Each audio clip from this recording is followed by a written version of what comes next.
Yves Straussman-Pflanzer is currently the Patrick G. and Shirley W. Ryan Associate Curator of European Painting and Sculpture before 1750 at the Art Institute of Chicago itself.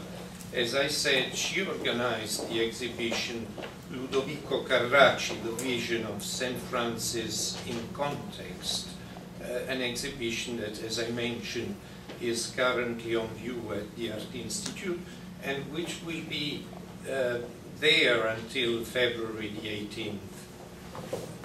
As specialist in Italian Renaissance and Baroque art, Yves was trained at the Institute of Fine Arts, New York University. While studying at NYU, she worked with curators such as Keith Christiansen and Andrea Beyer in the European Paintings Department at the Metropolitan Museum of Art. Most recently, on the 2008 exhibition Art and Love in Renaissance, Italy.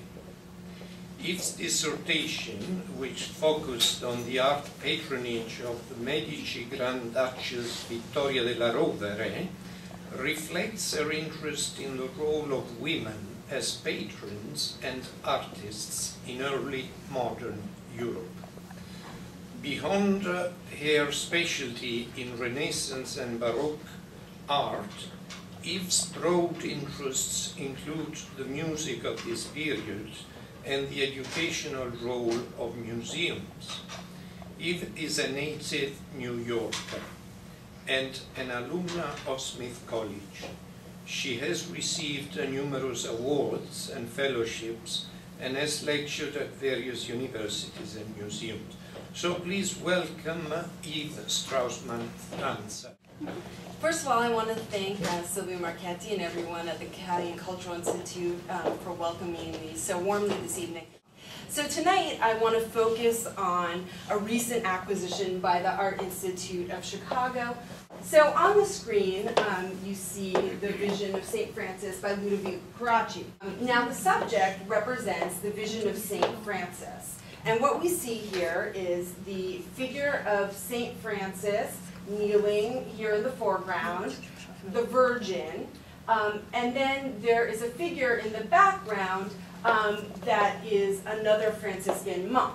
Now what's very fascinating, in fact, is that originally, before this painting was cleaned, because it did receive a surface cleaning because it was slightly dirty, it appeared that the figure in the background was actually an angel.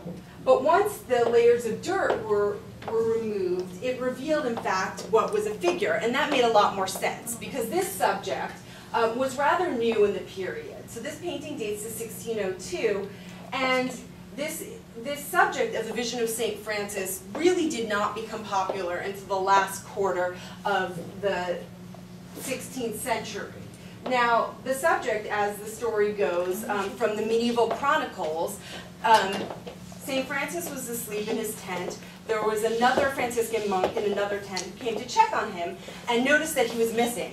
So the monk was rather alarmed and went out into a clearing and had the vision of St. Francis having a vision of the Virgin Mary where she hands him the Christ child to hold. And so you can see here what's very interesting, and we're going to look at other representations of this subject later, is that the figure of the monk is really more spectral, almost like an apparition. It doesn't have a very strong presence, and so our focus really goes to the foreground and to the vision while it is witnessed by the monk as it is beheld by St. Francis. When you come up to the painting very closely, it looks as though the sleeve of St. Francis is almost making contact. It is certainly in front of the cloud. So it's almost like a meeting of the earthly realm, which St. Francis inhabits, and the celestial realm, which is inhabited by the Virgin, but they never quite touch. It's that suggestion of the contact, though of course he does have the Christ child. So as I mentioned, this painting is on copper, which was a popular material really starting in the 16th century for paintings.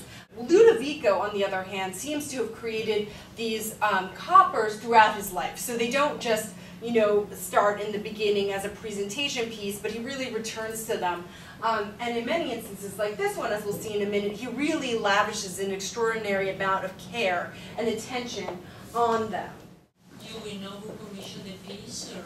Unfortunately, we don't. We don't know. Do you think it was for private devotions or more for an institute like a church? Or no, that's a good question. These small coppers tended to be for private devotion. Because, part of the Council of Trent, again, was these large altar pieces. They wanted religious images that could be read at a far distance. So this is much more intimate, and to really take it in, you need to be relatively close. And that message of the scene would not have been communicated to a large group of people in a church. So I think that we should understand that it was most likely for private, personal devotion. But unfortunately, as of yet, we've not uncovered a document specifically who commissioned this work. What was the reason that the Art Institute acquired this particular piece, and how does it relate to their other holdings about Baroque and Mannerist art that they have in their collection? Well, that's a very good question, and that's something that we're always thinking about. And in fact, when I came in, I just started in this position on February 1st, and this was really the first thing that I worked on. One of the questions when I was interviewing is, what are holes that you see in the collection or important works? And I actually spoke to the fact that I thought we needed a painting by the Carracci family, because we do have, as I showed you at the end, these rich holdings of a Guido Reni, a Guercino, and we do have paintings by followers of Caravaggio that give you that sense of painting directly on canvas, but we don't have we have wonderful holdings of prints and drawings, but we did not have a painting. So, what I would say is that this came on the market. It's an incredibly beautiful example. What you're looking for, at least what I'm looking for, is a representative work. That you look at that painting, if you know Ludovico Carracci's work, and you know it's a Ludovico. And it was incredibly beautiful, representative, and there was a real need.